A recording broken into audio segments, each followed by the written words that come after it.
vídeo de hoje eu vim falar um pouco com vocês sobre se perder no meio do propósito. E se vocês querem assistir, fiquem ligadinhos! E antes de começar o vídeo, quem ainda não é inscrito no canal já se inscreve aqui porque tá vindo muito vídeo legal por aí. E eu tenho certeza que vocês não vão se arrepender. Esse dia eu estava conversando com Jesus sobre alguns assuntos que estavam sendo difíceis para mim. Estávamos discutindo sobre promessas e propósitos que com o tempo foram abandonados por mim.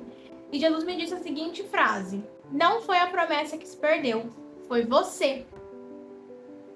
É aquele tapa na cara, né? E o mais legal de tudo isso é que um ano antes, em 2023, eu escrevi uma carta para Deus dizendo sobre aquela situação na minha vida que ainda estava acontecendo, no caso, né? O mesmo assunto. E eu disse para Deus assim, Pai, o que aconteceu? Onde que a promessa se perdeu? Onde que eu perdi a promessa, sabe? Eu perguntei para Deus um ano antes dessa resposta. E um ano depois eu tive essa resposta extremamente clara na minha mente. Depois que eu tive essa resposta de Deus, eu vi essa carta e eu falei, nossa, caramba! E isso é muito legal, porque às vezes Deus, ele promete coisas pra gente que parecem impossíveis. Assim, até no momento a gente fala, Deus, eu confio em ti. Mas com o passar do tempo vão aparecendo as dificuldades, vão aparecendo os problemas, a gente fica, será que vai acontecer mesmo? A gente diz que confia em Deus, mas com o passar do tempo essa confiança vai diminuindo. Pelos não que a gente recebe, pelas portas na cara, pelas pessoas dizendo que é impossível de acontecer. Tem uma passagem na Bíblia que eu gosto muito, que eu já preguei sobre ela algumas vezes aqui nas minhas redes sociais, só que não sobre esse assunto que eu vou abordar, não sobre essa forma. E isso que é muito legal na Bíblia, porque quanto mais a gente lê um versículo, quanto mais a gente lê ela, mais a gente vai tirando coisas que a gente não tinha visto antes, sabe? Por exemplo, eu já preguei sobre essa palavra várias vezes, mas em outros aspectos, não sobre esse que eu vou falar agora. E isso é muito legal, gente. A Bíblia é realmente o manual da vida. Hoje falaremos sobre Mateus 14, 22. Estou aqui com minha Bíblia, que está toda acabada. Gente, eu amo essa Bíblia. Eu tenho várias Bíblias, mas essa daqui, ela é a minha favorita. Ela tá, tipo assim, acabada, coitada. Mas o que importa é a palavra, não é por fora. A palavra tá ótima aqui. Em Mateus 14, 22 diz: logo depois, Jesus ordenou aos discípulos que subissem no barco e fossem na frente para o lado oeste do lago, enquanto ele mandava o povo embora. Depois de mandar o povo embora, Jesus subiu um monte a fim de orar sozinho. Quando chegou a noite, ele estava ali, sozinho. Naquele momento, o barco já estava no meio do lago, e as ondas batiam com força no barco, porque o vento soprava contra ele. Na de madrugada, entre as 3 e as 6 horas, Jesus foi até lá, andando em cima das águas. Quando os discípulos viram Jesus andando em cima da água, ficaram apavorados e exclamaram, é um fantasma! E gritaram com medo. Nesse instante, Jesus disse, coragem, sou eu, não tenha medo. Então Pedro disse, se é o Senhor mesmo, mande que eu vá até aí, andando sobre as águas, onde o Senhor está. Venha! Jesus respondeu. Pedro saiu do barco e começou a andar em cima da água, em direção a Jesus. Porém, quando sentiu a força do vento, ficou com medo e começou a afundar. Então gritou, socorro, Senhor! Imediatamente, Jesus estendeu a mão e segurou Pedro e disse, como é pequena sua fé!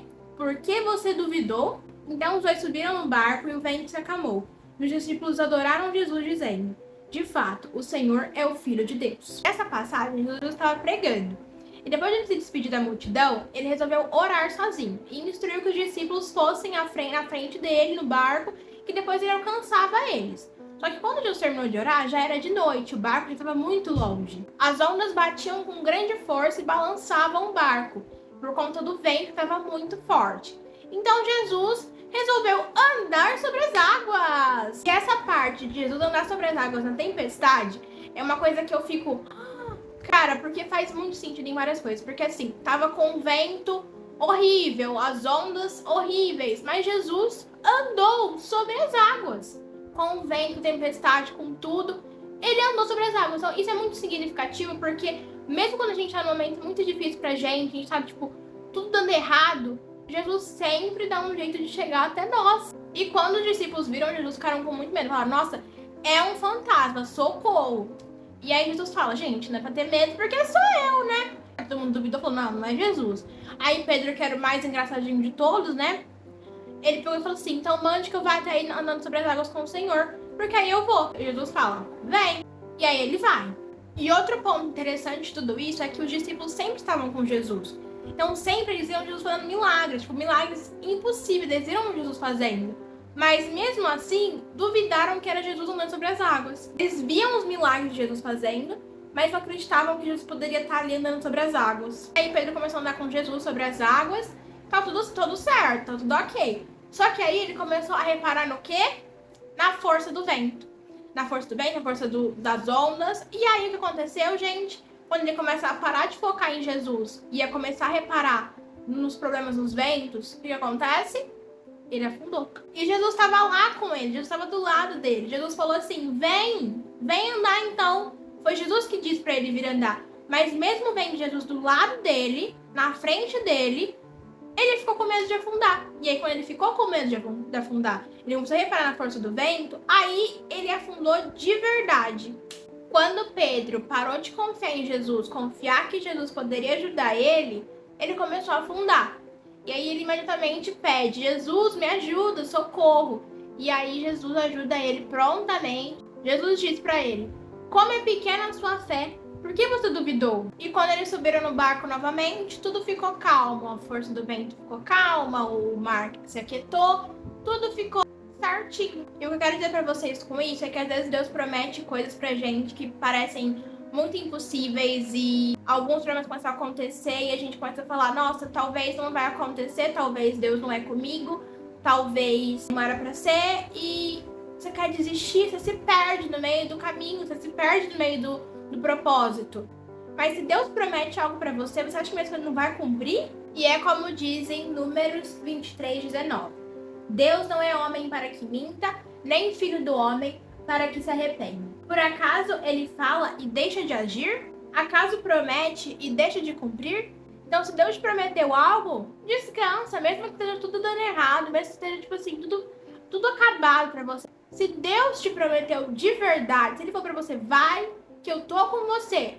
Não desiste. Ele cumpre, gente. Talvez não esteja no seu tempo, porque o nosso tempo é diferente do tempo de Deus. O tempo de Deus, ele é maravilhoso, ele é perfeito. Deus faz as coisas todas certinhas, ele faz as coisas todas bonitinhas. Ele tem um cuidado imenso com a gente. Então, assim, Deus cuida de tudo antes de nos entregar a promessa. Para que quando a gente receba, a gente não faça besteira com ela, sabe? É como diz uma frase que eu gosto muito, que a bênção no tempo errado, ela se torna maldição nas suas mãos. Não é porque não tá acontecendo no seu tempo que não vai acontecer, entende? E essa passagem que eu li, ela nos ensina lições valiosas sobre a nossa caminhada com Deus. Que às vezes a gente começa como Pedro, super confiante em Jesus, mas quando começa a primeira dificuldade, a primeira coisa difícil, a gente fica com medo e quer voltar atrás, quer desistir da promessa. Quando permitimos que o medo nos domine, a gente perde o olhar sobre o propósito. Assim como Pedro, quando Pedro permitiu que o medo o dominasse, ele começou a afundar. Então quando a gente permite que o medo nos domine, a gente perde a visão sobre o propósito, a visão sobre o que vai dar certo. Eu espero que essa palavra possa ter renovado seu coração, a sua fé em Jesus, e que você continue firme no seu propósito. Eu não sei qual é, o que você está esperando em Jesus, mas que você continue firme nisso, porque se ele te prometeu, ele vai cumprir. E que a paz de Cristo, que excede todo entendimento, esteja com vocês. Um beijo e fiquem com Deus. Tchau!